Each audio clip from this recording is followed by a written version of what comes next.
Bonsoir tout le monde. Merci d'être parmi nous ce soir. Alors, comme tout le monde le sait, les périodes de crise économique donnent toute la place aux opportunités à saisir et aux innovations, donc aux entrepreneurs et aux innovations et innovateurs. L'accompagnement des entrepreneurs et des porteurs de projets est un axe fort de l'activité de la CCI, un accompagnement qui passe par un accès facilité au financement de leurs projets. Le crowdfunding est un mode de financement innovatif qui met en relation les investisseurs potentiels et des entrepreneurs.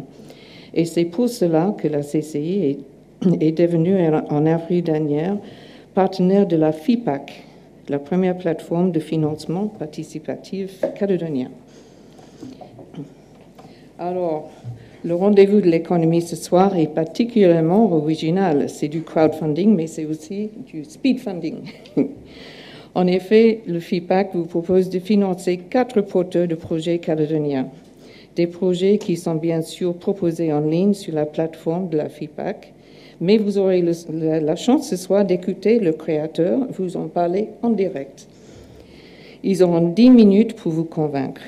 Cette proximité vous donnera envie, je l'espère, de financer les projets qui sauront vous séduire. Donc, je vais laisser la parole à Pierrick Maury, président de la FIPAC, qui vous expliquera le déroulement de cette soirée de speedfunding, première sur la Calédonie. Allez, bien.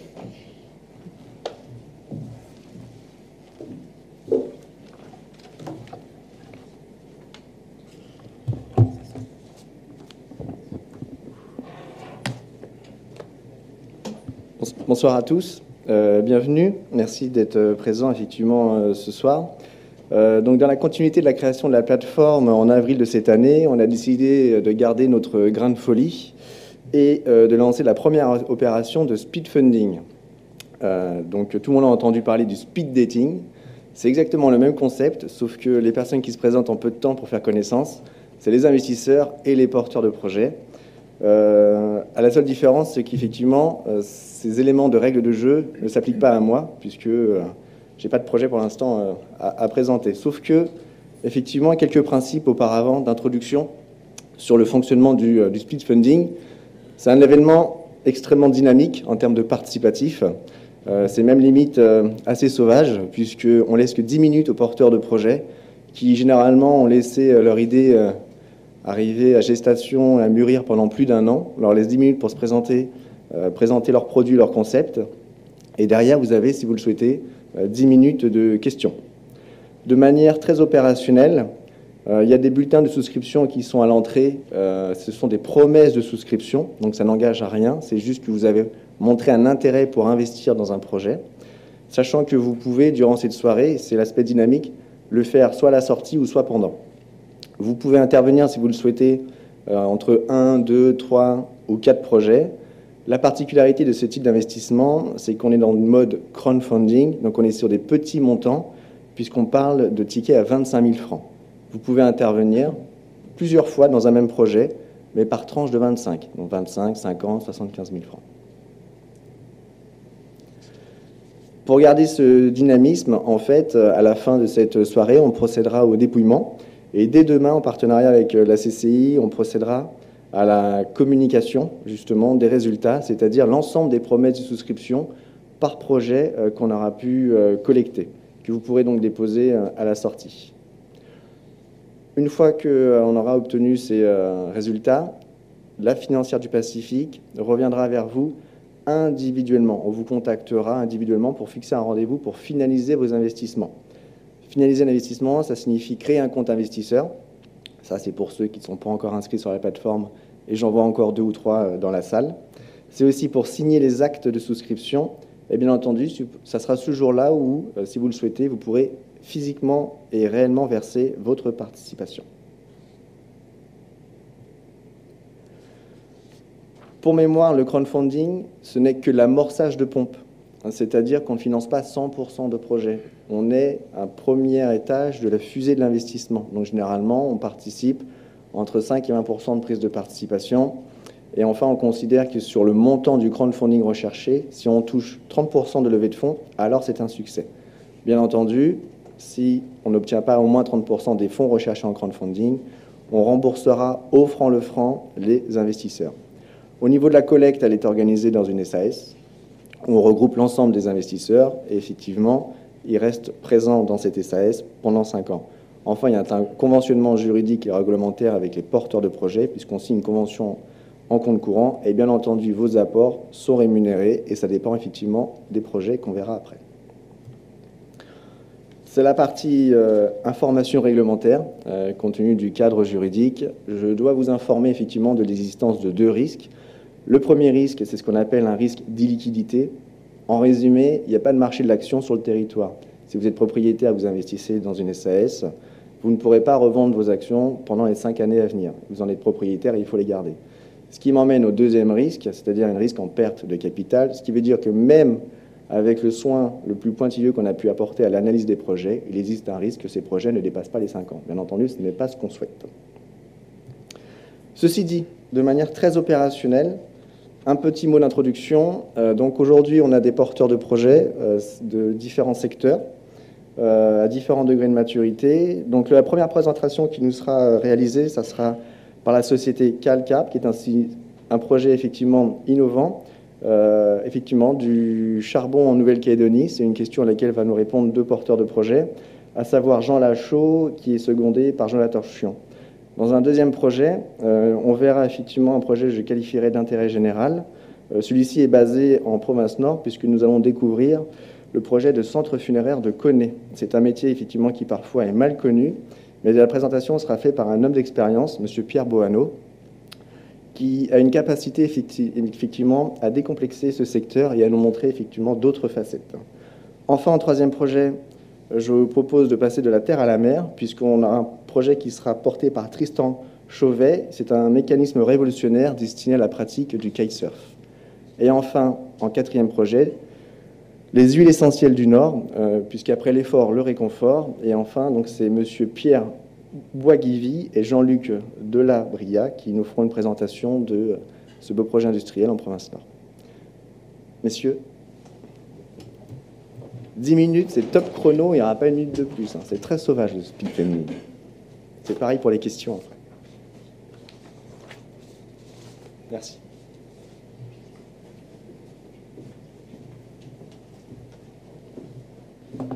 Merci Pierrick, bonjour à tous. Donc, on va vous présenter le projet La Calédonienne du carbone, dont l'objectif principal est de faire du charbon de bois local. Donc on va au charbon, on va essayer d'aller de l'avant. Donc les porteurs du projet, moi-même Jean Lachaud, j'ai 36 ans, je suis ingénieur arts et métiers, docteur en physico-chimie. Je suis ingénieur-chercheur pour la NASA, je travaille sur les boucliers thermiques de protection spatiale et je suis chercheur associé à l'Université de Nouvelle-Calédonie depuis 2015. J'ai fondé une start-up, C'est la vie, qui utilise en fait les concepts qu'on a développés pour le spatial pour des projets de développement durable. Jonathan, 26 ans, a fait son lycée à la Pérouse, comme sûrement certains d'entre vous. Son stage de fin d'études cette année au sein de C'est la vie, sur le projet Calcarbe dont on va parler. Il est diplômé ingénieur arts et métiers depuis un mois. Félicitations, Jonathan. Et donc, il vient de revenir en Nouvelle-Calédonie pour, entre autres, devenir le futur gérant de Calcarbe. Donc, qu'est-ce que c'est que ce concept de la calédonienne du carbone? En fait, c'est un mot qui devient à la mode de bioraffinerie, c'est-à-dire qu'on va partir de biomatériaux, en particulier de la biomasse, pour faire du pétrole, du charbon, etc. Donc, ça s'inspire d'un procédé qui est très simple, en fait, vous connaissez tous très bien, c'est le procédé de l'allumette. Donc quand on fait brûler une allumette, on a l'impression que l'allumette brûle. C'est une illusion, l'allumette ne brûle pas. C'est la chaleur en fait de la flamme qui rentre dans l'allumette, qui vient pénétrer à l'intérieur, qui casse les molécules de bois, qui vont produire des gaz comme du méthane, du monoxyde de carbone, de l'hydrogène. Ces gaz, eux, brûlent, chauffent et vont entretenir le procédé de pyrolyse. Donc en fait, les gaz brûlent, mais l'allumette ne brûle pas. Pour bonne preuve, à la fin, l'allumette, elle est toujours là. Elle s'est juste transformée de nature de bois à nature de charbon. Donc c'est le procédé pour faire du charbon de bois. On peut faire des systèmes plus ou moins élaborés. Donc notre objectif à nous, c'est à partir à terme, à long terme, avec l'allumette, d'être capable de faire du biochar, du charbon, des biohuiles, des biocarburants et de l'électricité. Pour faire tout ça, on a à peu près besoin de faire 10 ans de recherche. Mais tout de suite, à court terme, on a une étape 1. On peut tout simplement faire du charbon en utilisant l'énergie produite par les gaz. Donc c'est un procédé qui est bon pour le développement durable et qui permet de stocker du carbone si on utilise le biochar comme amendement. Si on l'utilise comme charbon de bois pour barbecue, alors c'est neutre, contrairement aux énergies fossiles. Je donne la parole à Jonathan. Bonjour à tous. En fait, le projet au niveau du terrain, nous attendons une réponse de la DFA, auquel nous avons soumis un dossier, pour avoir une parcelle qui est située sur Ducos, à côté de la fourrière intercommunale du Grand Nouméa. Donc on a une parcelle qui est identifiée sur l'image que vous voyez. Donc on a réalisé un plan du site 3D, du futur site que nous aurons, donc un site de production de charbon. Donc l'objectif ici, c'est de produire en local et évidemment de participer en fait au recyclage, puisqu'en fait on va travailler avec des déchets de bois qu'on va recycler pour en faire du charbon. Donc ce sera trié bien entendu. Vous voyez ici par exemple la structure globale du site où on va avoir les apports de matières premières en arrivée ici et nous allons ressortir le charbon avec une machine qui est au milieu. Voilà, stock de déchets verts. Ensuite on va le fendre, le scier pour qu'il soit aux dimensions voulues. Le pyrolyser, donc le transformer en charbon, le stocker, on a un local technique, des bureaux, et on va aussi livrer le charbon terminé pour distribuer aux stations-service ou aux grandes surfaces. Tandis qu'actuellement, tout le charbon local, il n'existe pas de charbon local, en fait, tout est importé de métropole ou d'Indonésie. Donc au niveau des financements, en fait, on a notre machine qui nous coûte 12 millions. On a des investissements secondaires, comme par exemple, on va faire une installation simple avec des containers, ce qui nous coûterait environ 13 millions, avec un véhicule de livraison, par exemple, différents matériels. Le terrain, 2 millions pour le viabiliser. Et on a besoin d'un fonds de roulement de 8 millions qu'on a calculé pour environ 6 mois de fonctionnement serein de l'activité. Donc au niveau des ressources, on envisage 12 millions de la province sud, 8 millions d'initiatives NC qui nous sont déjà garanties, les apports des porteurs de projets, donc nous-mêmes, de 2 millions. Et donc nous avons une ouverture au capital, nous cherchons des investisseurs privés donc pour un total de 8 millions et un financement participatif donc jusqu'à 5 millions en passant par la plateforme de M. Pierrick Maury. Donc voilà. Terminé. Donc, voilà un exemple donc, de sac de charbon qu'on a produit avec notre procédé. En fait, on a fabriqué un procédé à petite échelle qui ne nous a pas coûté cher. Et donc, je ne le tiens pas aussi bien que la ministre, mais donc voilà à quoi ressemble notre charbon. Et la machine à grande échelle est aujourd'hui en construction. Voilà, donc on vous remercie et on est là pour répondre à vos questions.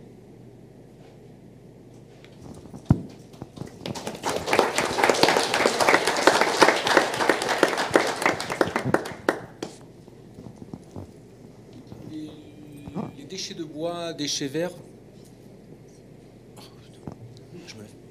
Les déchets verts, le bois, tout ça, vous le récupérez où? Vous avez un circuit de... Donc pour le bois, on a plusieurs sources de fournisseurs avec lesquels on est en train de passer des partenariats. Le premier, c'est Sud Forêt, qui a donc la SEM Sud Forêt, qui est responsable du reboisement de la Nouvelle-Calédonie, entre autres. Et donc eux, ils ont du pinus en grande quantité. En particulier, ils ont 80 hectares de bois qui n'a pas donné les résultats escomptés et qui n'est pas bon à utiliser pour la scierie. Donc ils aimeraient qu'on les aide à en faire quelque chose. Et sinon, il y a toutes les chutes des gens qui travaillent dans l'industrie du bois, en particulier les scieurs. Donc ça, c'est pour du bois qui est déjà sec. Donc ça, c'est facile à transformer. Et ensuite, les déchets verts, c'est idéal si on peut se laisser un petit peu de temps avant d'utiliser du déchet vert urbain, donc toutes les coupes de branches d'arbres. Et là, il y a 20 000 tonnes par an qui sont produits sur le Grand Nouméa, aujourd'hui traités par la CSP. Et donc, on a rencontré la CSP pour faire un partenariat et ils nous fourniraient en fait du déchet vert. Donc, pour donner un ordre de grandeur, il y a 20 000 tonnes aujourd'hui produites sur le Grand Nouméa qui partent en enfouissement. Et nous, pour répondre aux besoins calédoniens sur uniquement le charbon de bois pour barbecue, on aurait besoin dans un premier temps de 500 tonnes. Donc, on est large sur la ressource, quoi. Donc l'idée sur le long terme, sur la phase 2, c'est évidemment de valoriser le plus possible sous forme d'énergie renouvelable, de biocarburants et diversifier les utilisations du carbone, puisqu'on peut faire plein de choses avec le charbon, pas uniquement des barbecues. C'est très bon de le mettre dans le sol, ça sert comme engrais. C'est un peu comme la cendre, mais en fait en mieux, parce qu'on a laissé du carbone. Et quand on fait ça, en fait, ça participe aussi au stockage du carbone, puisque les plantes captent du CO2 dans l'atmosphère, le transforment en carbone. Et quand on le met sous forme de charbon dans la terre, on stocke du carbone atmosphérique, en fait. Donc on participe à la lutte contre les effets de serre.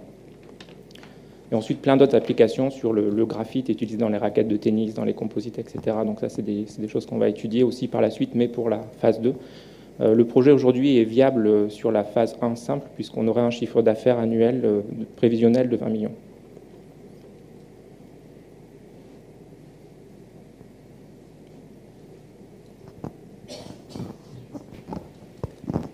Moi, je voulais juste vous poser une question. Donc, votre marché, c'est ça, sur les tapins, c'est juste pour bien comprendre, peut-être en reformulation. Oui. Donc, c'est les particuliers sur du charbon de bois simple. Et Oui. ensuite, parce que là, vous avez parlé du biochar. Oui. Donc, c'est pas du biochar, c'est du charbon de bois que vous faites. Oui, voilà, biochar, c'est un terme générique et pas très bien défini que j'utilise dans les présentations. Donc, effectivement, la matière carbonée, qui est une sorte de graphite, en fait, quand elle est réduite en poudre, on a l'habitude de l'appeler biochar. Et dans ce cas-là, ça sert comme amendement biologique. Et quand elle reste en gros morceaux, comme celui que je viens de vous montrer, on l'appelle charbon de bois. Mais en fait, c'est exactement la même chose. La différence entre les deux, c'est la taille du grain, quoi. D'accord. Et le biochar, parce que là, tout le monde en parle, les GAFA, tout ça, je crois qu'ils y sont mis aussi, sur le biochar, parce que ça a des vertus effectivement écologiques. Enfin, je le dis peut-être très mal, parce que je ne suis pas technicien. Tout à fait, oui. Tout à fait. Donc ça fait à peu près 2 ans que je parle de biochar en Nouvelle-Calédonie. Et il y a une adhésion de plus en plus forte et des projets de recherche qui se développent aujourd'hui à l'université pour affiner encore mieux la compréhension et savoir comment l'utiliser dans le sol. Mais on sait déjà que ça marche. Les Polynésiens l'utilisaient déjà dans leur méthode agricole, quoi. Jusqu'au jour où on a un peu oublié que ce qui marchait vraiment bien, c'était le biochar, et puis on s'est mis à mettre de la cendre, ce qui est un petit peu dommage, mais c'est déjà pas si mal la cendre. Et la plus grosse utilisation, en fait, c'est les Amérindiens dans la région amazonienne. Donc, chez eux, ça s'appelle la terra preta maintenant. Et donc, il y a des millénaires d'enrichissement du sol pauvre au charbon. Ça a tellement bien marché qu'aujourd'hui, sur des endroits non exploités, ils l'attaquent au bulldozer et ils le vendent en sac aux pays développés. Ok, merci. Je vous félicite pour ce projet qui est calédonien avant tout. Moi, la question que je pose, c'est qu'actuellement, le marché il est d'importation, avec des taxes et tout. Vous allez faire un marché porteur calédonien. Est-ce que vous serez compétitif en termes de coûts?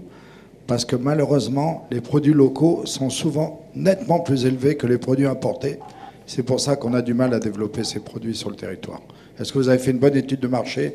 Est-ce que vous serez compétitif sur la vente de ces produits qui s'adressent particulièrement aux particuliers? Merci. Oui, donc on a pris le biais d'être compétitif parce qu'on sait que c'est un excellent projet et qu'on risque de se retrouver face à de la compétition locale assez rapidement. Et donc on a décidé d'emblée de mettre notre prix au plus bas qu'on pouvait produire. Et donc le charbon sera moins cher que le charbon importé, à qualité équivalente, hein. Donc on va retrouver en fait du charbon de très haute qualité au prix aujourd'hui où est vendu le charbon indonésien compacté, et dans lequel on ne sait d'ailleurs pas trop ce qu'il y a pour faire l'agglomérat. Et donc par rapport au charbon de même qualité, on sera pratiquement 2 fois moins cher. Ce qui va sûrement entraîner une baisse du charbon d'importation.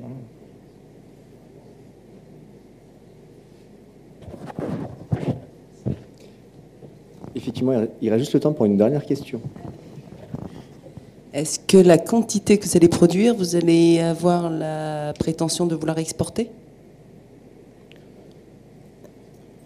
Je vais peut-être laisser Jonathan répondre, qu'il allait dire pas dans une première phase. Je laisse continuer. Dans une première phase, on envisage, avec la machine qu'on va commander, d'approvisionner à peu près la moitié de ce qui est actuellement importé. Et dans une seconde phase, éventuellement, si on augmente la production, d'exporter le charbon qu'on aura produit en trop, qu'on n'arrivera pas à écouler sur le territoire. Donc je vais juste de compléter la réponse, parce que je suis en train de répondre à un appel à projet Fonds Pacifique, donc pour la coopération entre pays du Pacifique. Et donc l'objectif de cette action, en fait, c'est d'avoir un workshop, un groupe de travail qui sera au mois d'août l'année prochaine, qui aura deux objectifs. D'abord, promouvoir notre technologie, parce qu'au-delà de la production de charbon, ce qui nous intéresse, c'est de devenir industriel sur un plan international et donc vendre ces machines innovantes. Et promouvoir dans le Pacifique la production en local, via d'autres machines qu'on est en train de concevoir, qui, elles, sont plus petites et qui vont permettre aux particuliers, donc dans leur jardin, de faire leur propre charbon et de transformer leurs déchets verts, ou de les amener à la décharge. Et il y aura un modèle intermédiaire pour les tribus, communautés de communes. Donc, dans cette idée-là, nous, ce qu'on cherche plutôt à faire, plutôt que d'exporter du charbon, c'est d'exporter de la haute technologie. Merci. Merci à vous. Merci.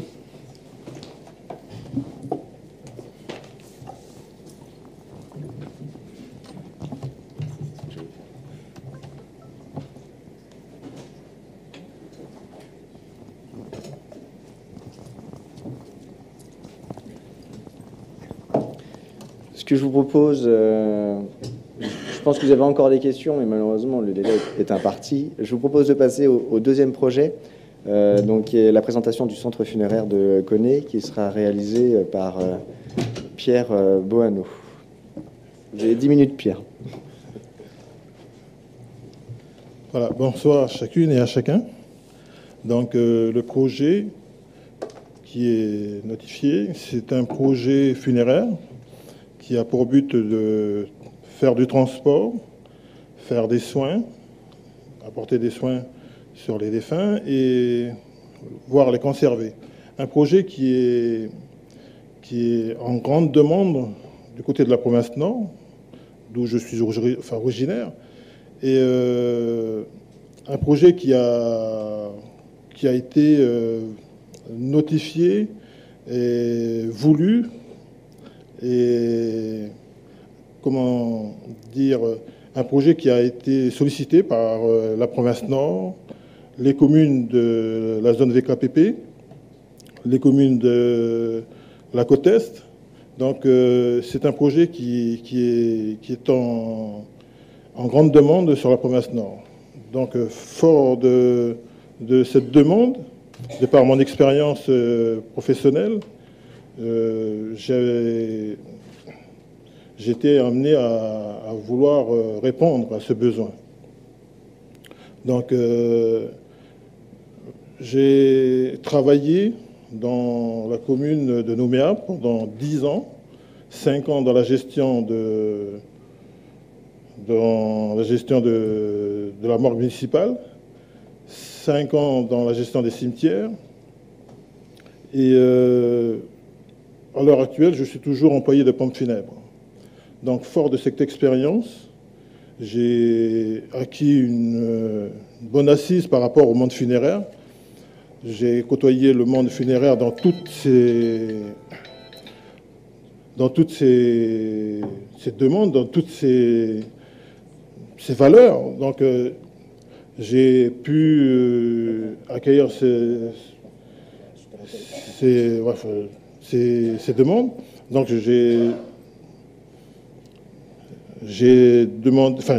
travaillé afin que je puisse emmener ce projet à la réalisation. Donc ça fait 2 ans que je travaille dessus, 2 ans que j'ai entrepris de voir les institutions administratives de la province Nord, les institutions coutumières pour pouvoir travailler ensemble et mettre en valeur ce projet. Donc, fort des réponses positives quant à ce projet, Donc j'ai pu mettre en berne ce projet avec les membres de ma famille. Donc j'ai mon épouse qui est infirmière, mes enfants qui sont dans le marché de la gestion financière. J'ai une fille qui est expert comptable, une belle fille expert comptable et un fils qui est dans le domaine de la banque. Donc avec eux, on a travaillé sur ce projet, on a travaillé sur un plan en financement et on a notifié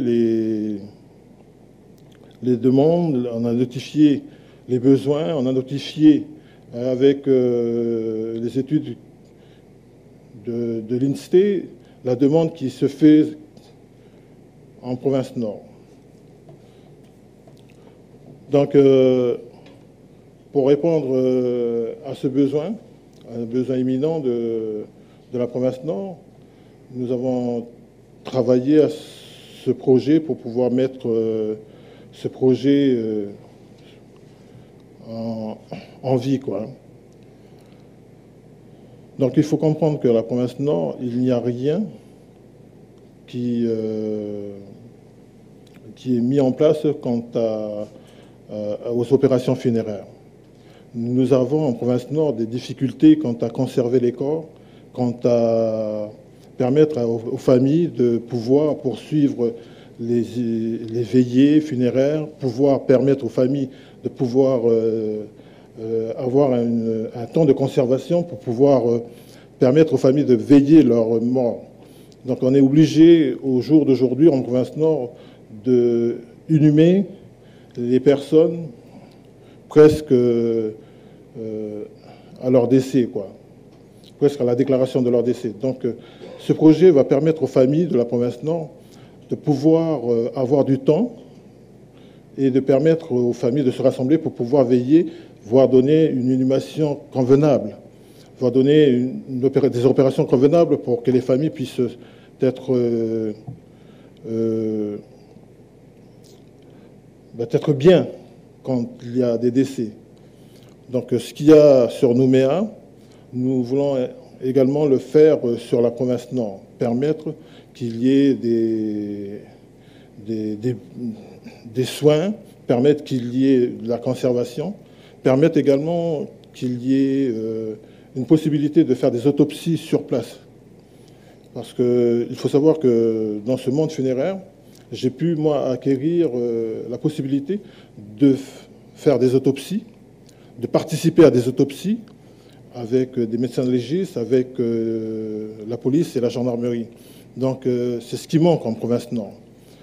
Et c'est dans ce but-là, c'est de faciliter les familles, faciliter les administrations pour pouvoir avoir un monde funéraire bien convenable, bien spécifié, pour que, en province nord, nous puissions vraiment être bien équipés par rapport à ce monde funéraire.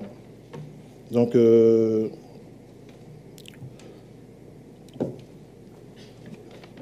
vous présente ce qui a été notifié par rapport à la demande. Le centre funéraire et les véhicules, les demandes qui sont exposées vont jusqu'à une somme de 25 millions. Donc tous ces équipements, tous ces projets, tous ces valeurs en bâtiment, en véhicules, en soins, sont notifiés, sont définis, sont calculés, sont bien définis. Et si vous voulez les consulter, vous pouvez vous contacter le Pierrick Moret pour pouvoir avoir une vision sur ce projet. Donc,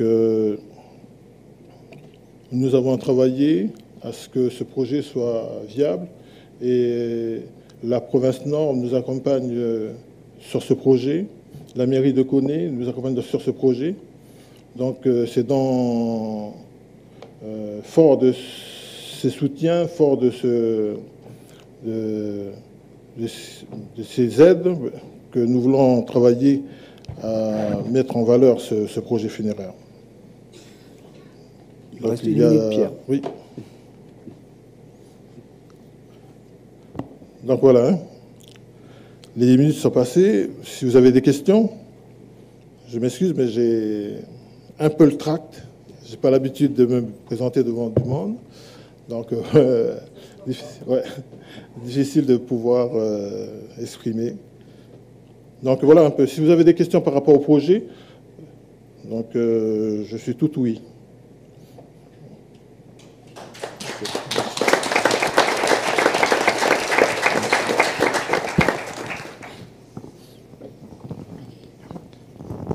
Merci, Monsieur Boineau, de votre projet qui est très novateur, surtout pour les gens de la province Nord.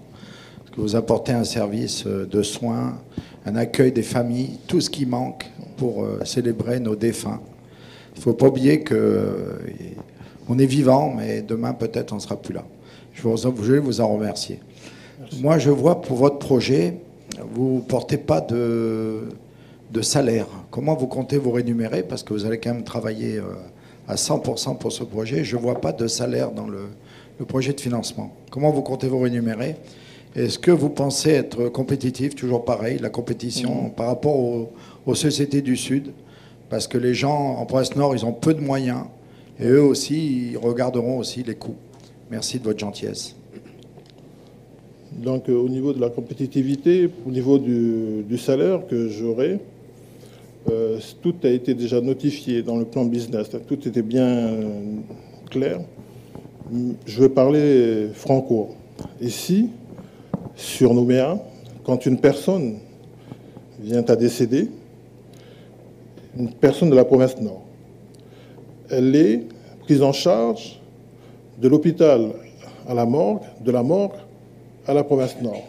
Et toutes ces étapes-là sont calculées déjà par les pompes funèbres de Nouméa. Elles sont notifiées jusqu'à une valeur moyenne de 300 000 francs. De 300 000 francs, voire même jusqu'à presque 1 million. De par les soins, de par le transport, de par ce qu'ils peuvent notifier concernant ces travaux. Moi, ce que je propose, c'est de pouvoir donner et alléger le coût. Parce que le centre funéraire qui serait à Koné va permettre à ce qu'un membre de la province Nord qui décède sur Nouméa soit véhiculé directement sur le centre funéraire de Koné, qui sera pris en charge directement là-haut quant à ses soins, quant à sa conservation. Et ce sera un moindre coût pour les gens de la province Nord. Et j'avais notifié, j'avais calculé, on va dire ça comme ça, que pour ce travail que je vais donner, on pourra donner un chiffre de 110 000 francs en gros. 110 à 160 000, ce qui divise le prix en deux. Pour une prise en charge simple d'un transport pour une personne de la province Nord qui décède sur Nouméa jusqu'à la province Nord. Donc voilà, ça va être un bien pour les gens de la province Nord parce qu'ils vont dépenser moins, parce qu'ils seront moins soucieux du fait qu'ils peuvent avoir une personne qui pourra compatir à leurs besoins. Donc c'est dans ce souci-là, c'est parce que dans mon expérience, j'ai eu 4 décès en 2014, 4 décès des membres de ma famille. Et ça nous a coûté en gros plus de 1 500 000 pour les déplacer de Nouméa jusqu'à la province Nord. De par ce fait que, étant donné que c'est vraiment très cher, j'ai dit qu'il faut que je fasse quelque chose. Il faut que je me lance pour pouvoir permettre à aider ceux qui sont dans la grande difficulté financière. Donc voilà, si j'ai pu répondre à votre question. Merci.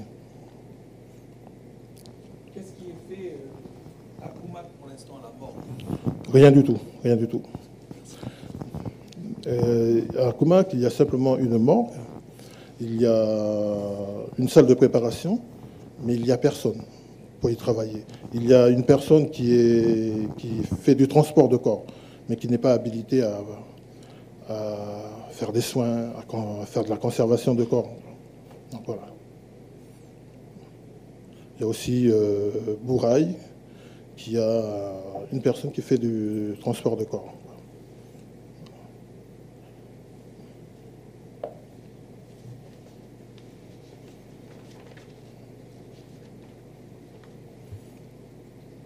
Est-ce que vous avez d'autres questions?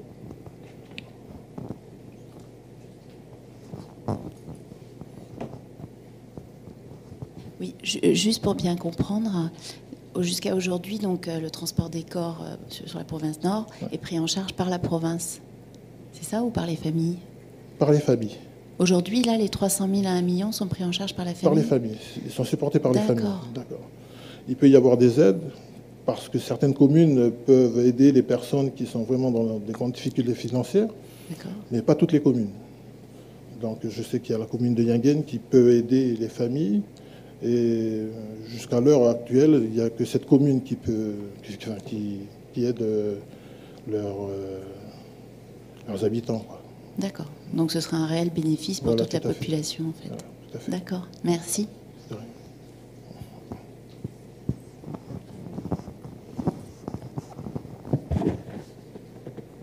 Merci Pierre. Merci pour vos questions.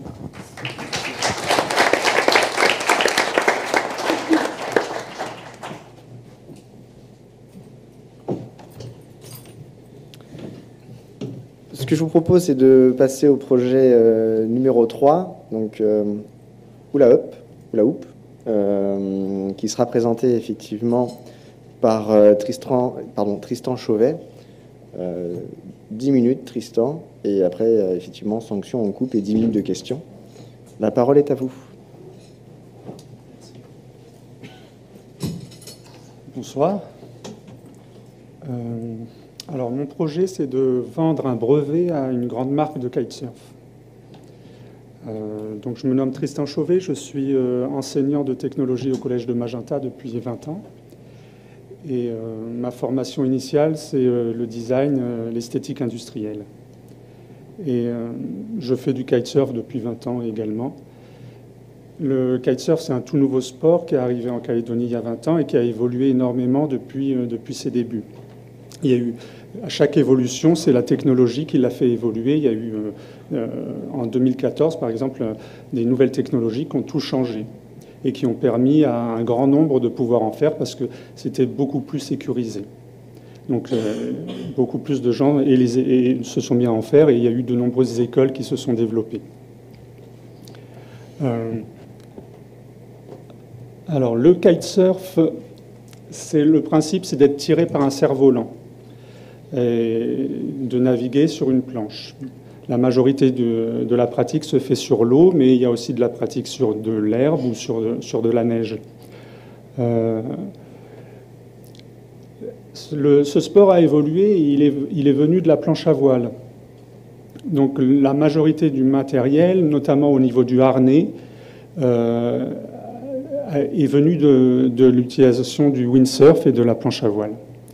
En 2014, les nouvelles ailes qui sortent permettent de faire des nouvelles figures et de se décrocher sans risquer de perdre son aile et de faire des figures très acrobatiques. Et à ce moment-là, je réalise en pratiquant ça que c'est vraiment très inconfortable, que de se décrocher de l'aile, ça amène beaucoup de complications, un déséquilibre, des efforts énormes et des risques de déchirure de l'épaule et des problèmes de dos. Donc je me mets à réfléchir à une technologie qui pourrait résoudre ce problème, c'est-à-dire faire les mêmes figures sans avoir à se décrocher. Donc ma technologie et mon brevet tiennent à un rail qui s'installe sur le harnais. Donc le harnais, c'est ce qu'on met autour de son corps pour s'accrocher à l'aile et qui permet de tourner sans avoir à se décrocher de cette figure, de l'aile. Donc, je vous en ai amené un. Je vous en ai amené un. Donc au centre, ici, vous voyez le harnais, et tout autour, il y a donc un rail qui tourne tout autour, et le crochet auquel on s'accroche à l'aile permet de tourner tout autour du rail autant de fois qu'on veut. Alors, en 2014, quand je pars sur cette idée, c'était juste un jouet et une idée, et je commence à monter un ou deux prototypes. Et une fois que je les ai essayés, je réalise que ça a un potentiel énorme. Ça apporte deux choses importantes. Ça permet de faire autant de vrilles et de tours que l'on veut pendant un saut ou pendant la navigation. Et ça supprime toutes les forces tangentielles. C'est-à-dire que sur le harnais de planche à voile, le crochet est fixe sur son corps. Et quand l'aile tire de travers, ça appuie sur le corps. Et donc, on sent la présence de l'aile sur son corps. Et on a une sensation de planche à voile. Avec le kitesurf, on a la même chose actuellement. Avec mon invention, le crochet tourne et donc il n'y a plus de force tangentielle. On n'a plus la présence de l'aile dans le corps. On n'a plus du tout d'appui sur le bassin, sur la hanche ou sur le corps. Et notre corps est complètement libre au niveau des sensations. Et ça, c'est quelque chose que j'ai découvert une fois que je l'ai construit, le prototype, parce que je ne l'avais pas imaginé en fait au départ. Et du coup, on se retrouve à naviguer avec une sensation de surf, où on ne sent plus la présence de l'aile sur son corps, et c'est beaucoup plus agréable au niveau des sensations. Donc, deux avantages, les acrobaties où on peut multiplier les vrilles, et aussi la sensation de glisse qui est augmentée. Un autre avantage qui apparaît, c'est l'utilisation de ce rail sur des harnais culottes et qui enlève tous les problèmes de dos que ça pouvait amener auparavant. Donc j'ai réalisé une dizaine de prototypes. Aujourd'hui, le projet est très très avancé. Les produits sont fabriqués pour une grande partie en Chine dans une usine, c'est des pièces de fonderie. Et une autre partie à Sydney par des sociétés qui travaillent sur des roulements à billets. Le rail que je vous ai présenté, c'est le dernier prototype, c'est celui qui marche très bien, que j'utilise depuis très longtemps, et qui est adaptable. Je suis parti sur un concept qui est adaptable à n'importe quel harnais de kitesurf, c'est-à-dire qu'on le prend et on peut l'installer très facilement, immédiatement, sur un harnais de kitesurf existant. C'est utilisable à n'importe quel niveau, c'est-à-dire que ma fille, par exemple, qui a 10 ans, navigue avec, et elle est débutante, et ça ne pose aucun problème. Et plus on progresse, plus ça devient intéressant, puisque plus on va progresser, plus on va faire des sauts, plus on va pouvoir faire des acrobaties compliquées avec. J'ai donc déposé un brevet international, rédigé par un cabinet parisien, le cabinet Beuchet. Et on a eu une stratégie de ne pas prendre tous les pays parce que ça coûtait beaucoup trop. Donc on a breveté l'Europe et l'Australie. Avec ces deux brevets, on bloque la moitié du marché du kitesurf. L'autre marché étant les États-Unis.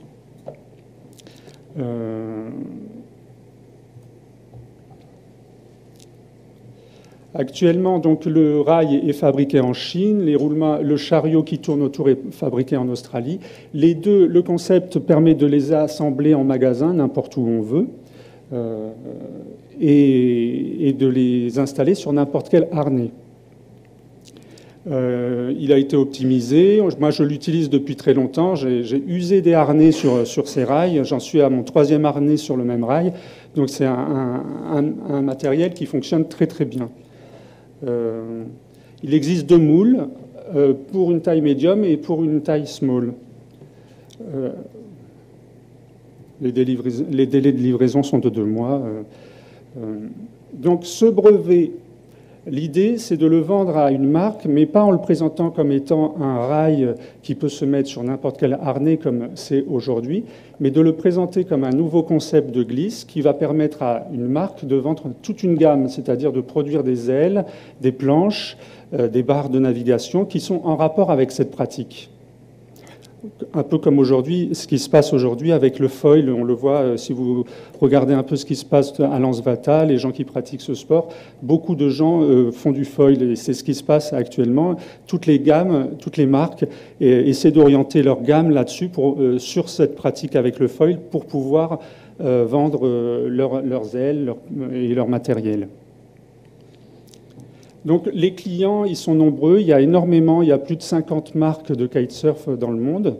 Donc ils sont très nombreux, il y en a des très grosses, il y en a des plus petites. L'idée de vendre le brevet, elle peut se décliner, c'est-à-dire qu'on peut vendre tout simplement le brevet à une grosse marque, mais on peut vendre également l'utilisation de ce brevet, l'exploitation du brevet à différentes marques. Voilà. Ça peut se décliner de différentes manières.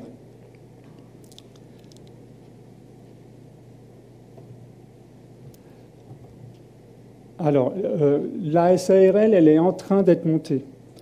C'est-à-dire que moi, actuellement, j'ai dépensé énormément pour ce brevet, pour la conception des prototypes, et j'ai pu l'expérimenter localement. Et j'ai découvert que ce marché est assez bien cadré, mais finalement difficile à atteindre, parce que les utilisateurs n'utilisent que ce qu'ils voient à la télé, que ce qu'ils voient utilisé par les champions, que ce que les copains vont leur conseiller. Mais on aura beau aller les voir avec ce produit sans qu'ils l'aient vu à la télé, sans qu'il ait été sponsorisé, ils ne l'achèteront pas. Donc le produit est réalisable, il est vendable, mais les gens ne veulent pas l'acheter. C'est ça ma problématique aujourd'hui. Donc j'ai besoin d'investissement pour communiquer sur ce produit. L'idée, c'est de réaliser des vidéos, avoir un site internet commercial, de communiquer là-dessus pour engager en Calédonie une utilisation de ce produit et pouvoir montrer ensuite aux marques, ben voilà, ici localement, ça a démarré, ça plaît et c'est une utilisation qui est intéressante. Donc on voudrait localement organiser déjà des essais, créer des vidéos, sponsoriser des champions, mais d'une façon des vidéos de grande qualité. J'ai déjà fait des petites vidéos de moi dans mon coin, mais ça suffit pas, ça peut pas concurrencer les vidéos qu'on voit sur Internet que les marques font. Donc ça demande de faire appel à beaucoup de matériel, à des drones, à des caméramans, à du montage. Voilà, ça demande beaucoup de budget.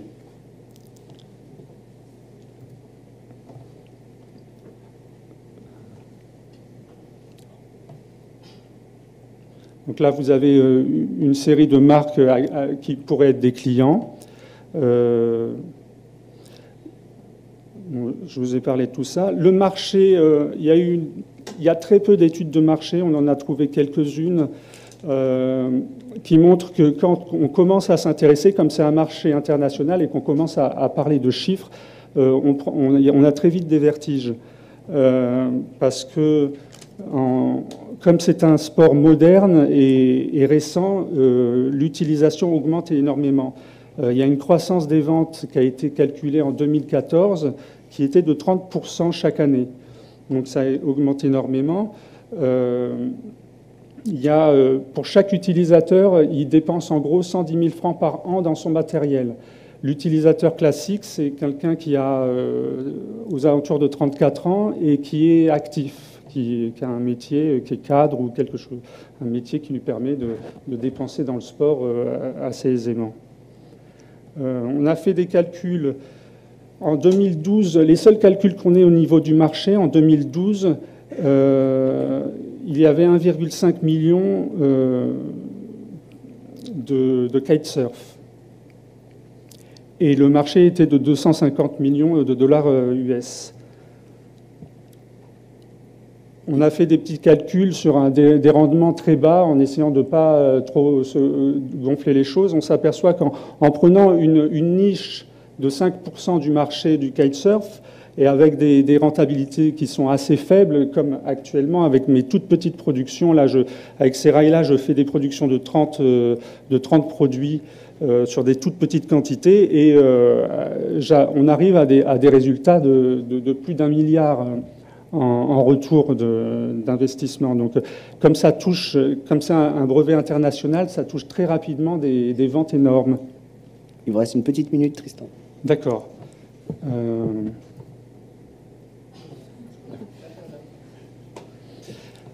Donc, la SARL est en train d'être montée par un cabinet local de juristes. Et j'ai déjà quelques investisseurs et il m'en manque encore.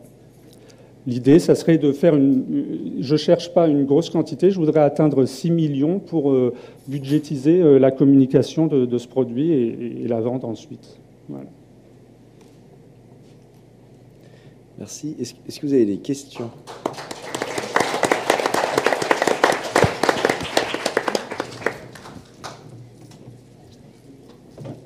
Une question. Quel est le prix de l'équipement ? Juste le rail ou tout le matériel de kitesurf ?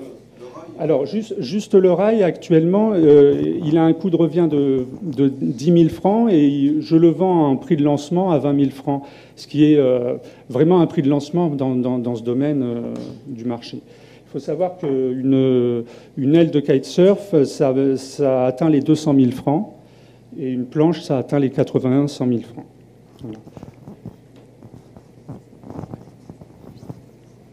Merci pour cette présentation. Je me pose une question. J'ai été surpris parce que je vois que ça s'adapte à un harnais. La grosse masse de pratiquants reste encore le windsurf. Et pourquoi les pratiquants du windsurf ne sont pas abordés dans la présentation? Est-ce qu'il y a eu des... Ça ne touche absolument pas. Ce harnais n'a aucun intérêt pour le windsurf. C'est une vrille qui n'a pas d'intérêt en planche à voile. L'idée, c'est de faire passer la barre de traction de l'aile dans le dos. Et actuellement, pour la faire passer dans le dos, les personnes se décrochent et passent la barre dans le dos en force. Donc, c'est une pratique qui n'a pas lieu en planche à voile. D'accord. Voilà. Je suis pas convaincu. Je suis pas convaincu. À mon avis, ça vaudrait le coup d'essayer parce que vous parliez de problèmes de dos. Oui. Et on a des torsions exactement encore plus violentes en windsurf. Oui. Je dois vous avouer que j'ai pas essayé de motiver. Donc c'est juste. Je me suis orienté sur le kitesurf, d'où venait ma pratique et d'où venait l'idée de l'invention. J'ai pas développé sur la planche à voile. Je vois pas l'intérêt en fait pour quelqu'un qui fait du windsurf de faire une vrille sur sa planche. Mais au niveau du confort, certainement, oui, mais oui. Voilà. Et sinon, il y a une jeune Calédonienne qui fait un tabac sur le marché mondial du surf, du windsurf et du stand-up paddle. Et je vous invite à prendre contact avec elle. C'est Sarah Hauser, qui est actuellement à Hawaï, et en plus qui est une très jolie jeune femme et qui serait sans doute une belle égérie pour ce beau projet. Oui.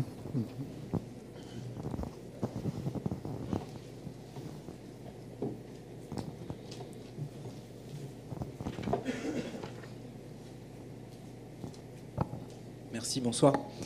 En parlant entre kitesurfers, j'ai juste une petite question sur la sécurité. Quand on fait du kite, ok, on fait des vrilles, etc. Et je pense que votre projet est tout à fait excellent à ce niveau-là. Au niveau du confort aussi. Maintenant, lorsqu'on a fini de faire quelques vrilles, on a tendance à se poser de temps en temps et à laisser les mains tomber, poser les mains sur le harnais. Est-ce qu'il n'y a pas un risque pour les doigts, notamment en cas d'un changement de cap? On a oublié le doigt et... Non, c'est absolument pas dangereux. Même moi, je le sens absolument pas. Même quand mes mains reposent bas, elles sont absolument pas en contact avec le rail. Il y a effectivement ça c'est ce qui va être fait pour les marques, mais il y a l'idée de développer un harnais spécialement pour ce rail. Mais actuellement, ce rail tel qu'il est construit, il fonctionne sur n'importe quel harnais et il n'est absolument pas dangereux. De la même manière, moi aussi, hein, les premières années, j'avais des angoisses sur, cette pratique et tout ça. J'avais notamment l'angoisse du fait de se retrouver à tirer en derrière et de ne pas savoir quoi faire. Et en fait, tout ça, c'est complètement des angoisses en fait dans la pratique. C'est vraiment sans danger. Il suffit d'attraper les lignes, de les ramener, ou instinctivement on se retourne sans que ça pose aucun problème. C'est vraiment, en fait, c'est vraiment quelque chose de très rigolo et de vraiment pas dangereux. Un autre avantage de ce rail, c'est que on peut enchaîner les figures, c'est-à-dire que ça peut amener une évolution du sport assez intéressante, parce qu'actuellement, si vous regardez des compétitions où les champions ou les personnes qui font du kite font une figure, se décrochent, mais après, une fois réceptionnés, une fois réatterris sur l'eau, il y a tout un temps où il faut se raccrocher, où on descend dans le vent et on revient, et donc on fait une grande figure à la fin de son passage. Là, ce qui est assez intéressant, c'est qu'on peut enchaîner toutes les figures sans avoir à se raccrocher. Donc on peut enchaîner des très grosses figures les unes après les autres. Voilà. Oui, pardon. Oui, moi j'ai une question sur vos brevets. Je suis étonnée que vous ayez pris un brevet sur l'Europe et sur l'Australie et que vous laissez le marché américain. Pourquoi ne pas avoir inclus dans votre demande un peu plus pour pouvoir aussi bloquer le marché américain? Auquel cas, vous auriez les 3 brevets. Ça a été une stratégie, comme j'étais tout petit, avec des petits fonds à l'époque. Les personnes qui m'ont conseillé m'ont dit que le brevet américain coûte très très cher et très compliqué, allait mettre encore plus de temps à tomber, et que ce n'était pas forcément une bonne idée de prendre tout. Parce que de toute manière, en prenant que la moitié, une marque est forcément contrainte de le prendre. Une marque ne va pas développer ses produits uniquement sur la moitié du marché. Une marque qui a les reins solides achètera le brevet de toute manière avec uniquement la moitié du marché sur le brevet.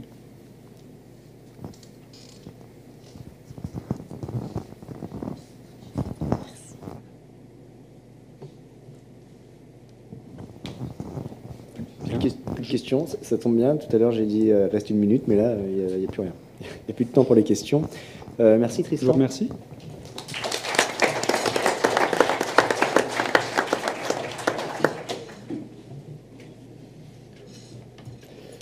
Donc après l'effort, un peu de réconfort. Ce que je vous propose sur ce dernier projet, qui sera présenté par un des 2 porteurs, donc Jean-Luc Delubria, sur notamment le principe de mécanisation de la production d'huile essentielle de Niaouli en province Nord. Je vous laisse la parole, Jean-Luc. Merci.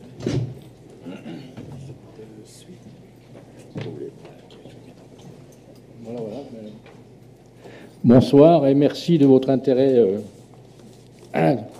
Donc on va vous parler de la mécanisation de la production d'huile essentielle de Niaouli en province Nord. Alors pourquoi mécanisation? Parce que le Niaouli, en fait, est produit en Nouvelle-Calédonie depuis... vous savez quand? Il y a une question à la foule, là, un petit peu. Qui connaît la date de production de l'huile essentielle de Niaouli en Nouvelle-Calédonie? Personne? Dans les années, fin des années 1800. Hein. Les premières productions ont eu lieu en 1888, je crois, 89. Et paradoxalement, on en est toujours avec des outils de récolte du végétal, puisqu'on peut parler comme ça, qui sont identiques à ce qui se faisait en 1880. Donc, je pense qu'il y a quand même de la place pour l'évolution. Bon, voilà, je vais fermer la parenthèse, parce que je n'ai pas beaucoup de temps. Donc, je vous présente mon partenaire qui est caché derrière moi, c'est Pierre Boisguivy, hein, qui est le président de la MIGE en province Nord. Directeur, excuse-moi Pierre. Voilà, donc je vais me présenter. Vous avez donc normalement, ça devrait arriver sur l'écran. Ah, pardon. Ah, parce que c'est moi qui dois faire bouger le bignou, non? Ah, pardon, je ne sais pas. Alors là, ah, tu fais, oui. Donc, moi, c'est Jean-Luc Delubria, 64 ans. Voilà, vous avez mes... Hein, et mon futur partenaire, donc Pierre Boisguivy, donc qui est sur le projet avec moi depuis plus de 3 ans. Hein. Ça fait, je crois que c'est ça. Hein, on est ensemble, on discutait de ça, Alors quelques mots là-dessus pour ma façon d'avoir amélioré les techniques de récolte et de distillation. Bon, nous à Boulou Paris, je ne sais pas si vous connaissez la distillerie, mais on travaille avec une production de vapeur séparée. C'est-à-dire qu'on a un générateur de vapeur, et on ne fait pas de feu sous la marmite comme ça se faisait avant. Hein. Voilà. Et on travaille également avec des cuves inox, de façon à avoir un produit qui soit de bonne qualité. Hein. Voilà. Bon, je pense que on va passer. On va aller vite. Hein. C'est du speed. Il faut aller vite. Hein. Donc le projet, c'est bon, ça on le fait déjà, hein, de maîtriser toute la chaîne de la production à la distribution. Ça, à Boulou Paris, on sait le faire. Hein. On fait déjà ça. On commercialise une huile essentielle à forte teneur en viridiflorol. Alors le viridiflorol, qu'est-ce que c'est? C'est une molécule qui est contenue dans l'huile essentielle de Niaouli et qui présente un intérêt certain pour la parfumerie, quoi. La problématique, c'est de le mettre sur le marché à un coût raisonnable. Actuellement, on a des conditions d'exploitation du végétal qui sont lourdes, on veut dire, en termes de main-d'œuvre. Pour vous donner quelques idées, à la Boulou Paris, on a une cuve de 10 mètres cubes, hein, où on peut mettre 2 tonnes de feuilles de Niaouli à l'intérieur. Il nous faut 1 semaine pour la remplir avec des gens qui coupent manuellement. En mécanisation, on passe à 2 heures. 2 heures de temps. La cuve est remplie. Bon, ça parle. Hein. Voilà. Et donc, pour le point 3, élaborer les produits à usage courant avec l'huile essentielle de Niaouli. Voilà. On a également d'autres produits là, qui sont intéressants, qui sont en cours d'évaluation. On a l'eau florale, puisqu'il faut savoir que quand on produit 1 litre d'huile essentielle de Niaouli, on a facilement 300 litres d'hydrolat de Niaouli. Ce qu'on appelle l'hydrolat, c'est l'eau florale. Et ça, c'est intéressant. Et on peut également récupérer des composés tanniques qui ont des propriétés biocides. Alors, ça veut dire que ça peut tuer les tiques sur le bétail, ça peut y avoir un intérêt économique, hein, mais c'est naturel. Voilà. Alors ensuite, on va passer au marché, la demande. Voilà, bon, je vous cache. C'est vrai que je ne sais pas si vous utilisez les huiles essentielles, mais actuellement, il y a une forte progression mondiale des huiles essentielles. Il y a une croissance à 2 chiffres actuellement depuis quelques années dans ce milieu-là. Hein. Donc c'est quand même assez intéressant. Voilà. Par contre, nous en Nouvelle-Calédonie, on souffre quand même comment je pourrais dire, de lacunes, notamment par l'absence de labellisation. C'est-à-dire que le Niaouli n'est pas protégé, le mot Niaouli n'est pas protégé, alors qu'à l'origine, il était quand même calédonien, quoi, hein. Voilà. Donc c'est un produit qui intéresse quand même l'industrie hospitalière, l'industrie pharmaceutique, enfin bref, plein de monde, hein. Le grand public s'y intéresse de plus en plus, les touristes. Et comme je disais auparavant, il y a un vif intérêt du secteur de la parfumerie pour cette fameuse molécule là, que je vous parlais avant, qui s'appelle le viridiflorol. Hein. Voilà. Donc nous, on est carrément à la conquête des marchés internationaux. Hein.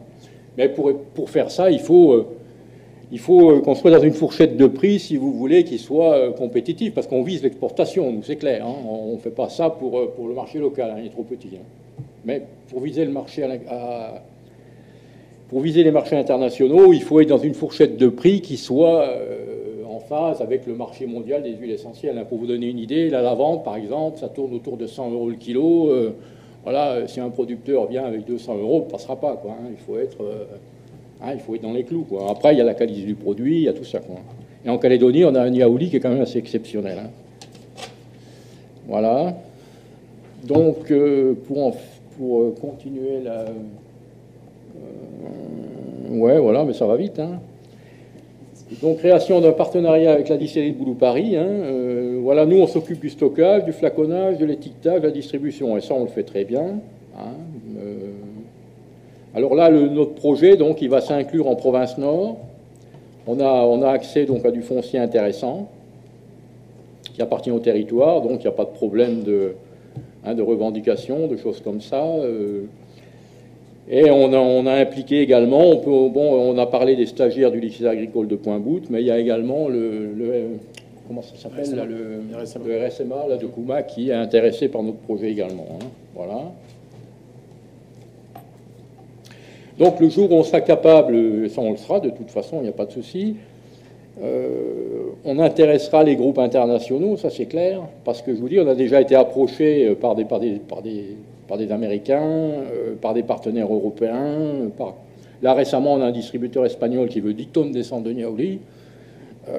Singapour, voilà. Bon, la problématique, si vous voulez, c'est qu'il faut produire à un prix qui rentre dans le marché, ce que je vous disais auparavant, quoi, hein. Voilà. Donc ensuite, on va passer aux investissements. Donc là, vous avez une petite idée des coûts. Alors, ce qu'il faut savoir là-dedans, c'est que la distillerie de Boulou Paris va mettre à disposition son matériel de production. C'est-à-dire qu'on va délocaliser toutes nos cuves de production actuellement qu'on a à Boulou Paris. On va tout mettre ça à disposition du Nord, c'est-à-dire on a notre générateur de vapeur, on a nos cuves, on a nos refroidisseurs. Ce qui fait qu'on a juste besoin d'avoir un peu de tracteur agricole, l'outil de récolte, ça. Enfin, quand on dit outil de récolte, c'est un gyrobroyeur pour pouvoir optimiser, si vous voulez, la qualité des sols. Et voilà, quoi. Hein. Donc, voilà. Et puis c'est fini, hein. Ça va été vite, hein.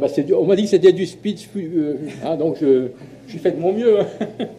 D'habitude, je suis beaucoup plus lent. Hein. Voilà. Merci.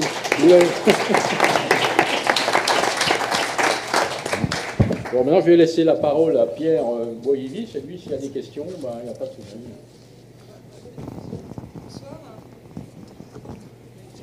Je ne vois qui pas.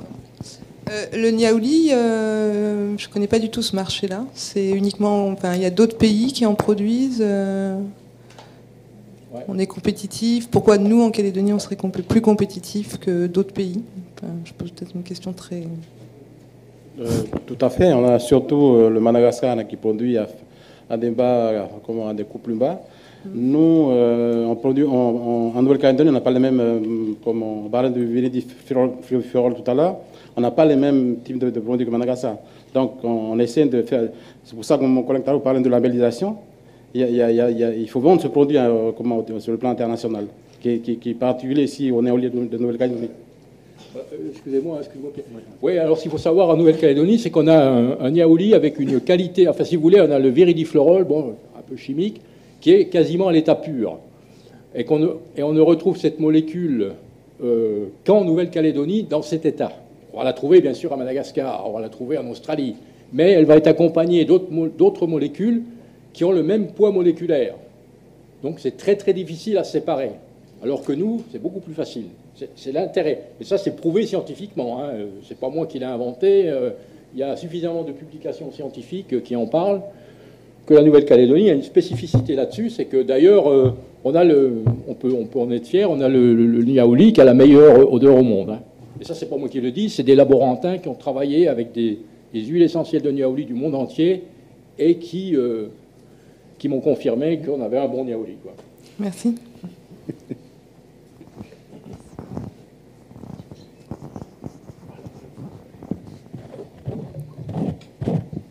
Est-ce que vous avez d'autres questions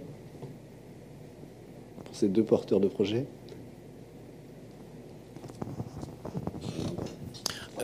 La différence entre ce que vous voulez produire, investir aujourd'hui, et la distillerie de Boulou Paris telle qu'elle existe aujourd'hui, quel est le plus de votre investissement? Est-ce que c'est uniquement la mécanisation, c'est-à-dire l'achat de tracteurs, de machines? C'est ça qui va faire la différence par rapport à ce que vous faites à Boulou Paris? Tu complètes là? C'est aussi la quantité de production.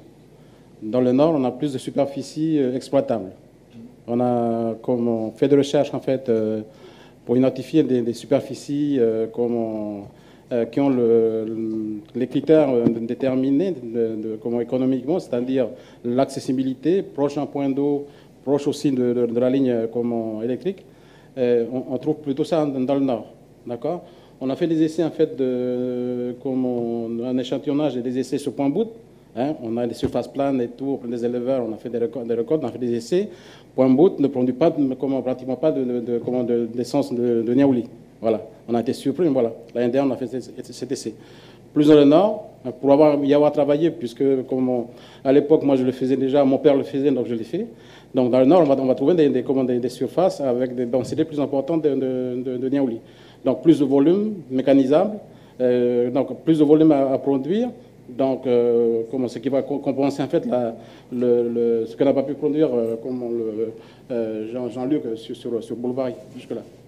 Voilà, puis je vais compléter en disant que dans le Nord, on va avoir accès à un foncier où on pourra le réserver exclusivement au niaouli. Et à Boulou-Paris, ça fait 30 ans que je suis dans le truc, dans les huiles essentielles.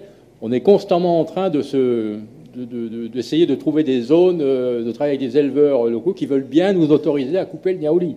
Et ça ne nous garantit pas du tout la ressource, hein, parce que du jour au lendemain, avec les histoires de braconnage, on sort des propriétés, parce que voilà, alors on est constamment à la recherche de terrain pour avoir accès au niaouli, alors que là, dans le Nord, on a identifié des zones donc complètement libres, où là, on est vraiment sûr d'avoir la pérennité du foncier et de la ressource, quoi.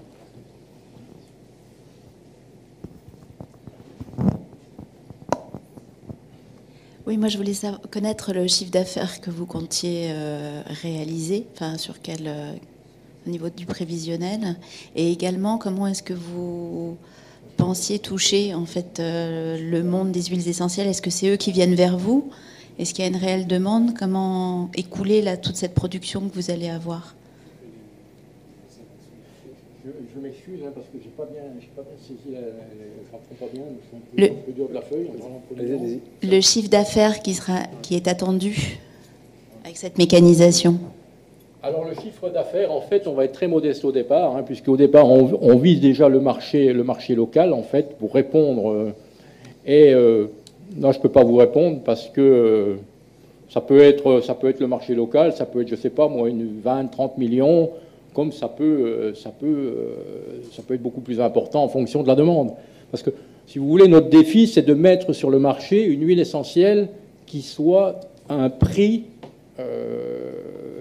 qui soit en phase avec le marché mondial. C'est ça, là. Et si vous imaginez... Bon, on ne va pas extrapoler, parce qu'il ne faut pas rêver. J'ai passé l'âge de...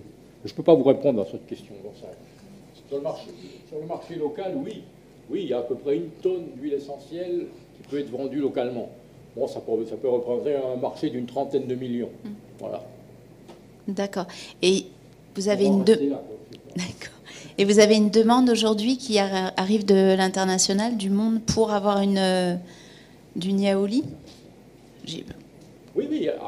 Effectivement, il y a une demande, c'est clair. Mais maintenant, il y a une demande. Il faut offrir un prix qui soit... je vais vous donner l'exemple de l'Australie. L'Australie a mécanisé ils ont un mélaleuca, l'alternifolia, le titri, je ne sais pas si vous connaissez. Ils ont, je ne sais pas combien, c'est pas dire combien de milliers d'hectares en production. Ils sont à $15 000 la tonne. Et ils s'en sortent. Plus personne ne touche le végétal, hein. Les gars arrivent avec des tracteurs dans le champ. C'est des caissons de distillation. Et voilà quoi. Hein. Et le jour où on sera capable de faire ça, on aura un prix... correct, on passera. Madagascar est à 20 € le kilo. 20 €, ça fait 2500 francs le kilo d'huile essentielle. On peut y arriver, nous. Hein. Moi, j'ai fait des calculs. On peut sortir 1 kilo d'huile essentielle à 1500 francs le kilo. Hein, c'est tout à fait possible. Merci.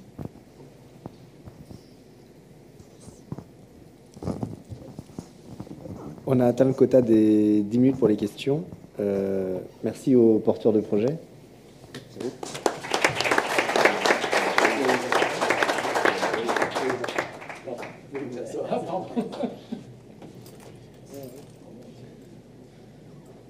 Donc, pour synthétiser en quelques mots, voilà.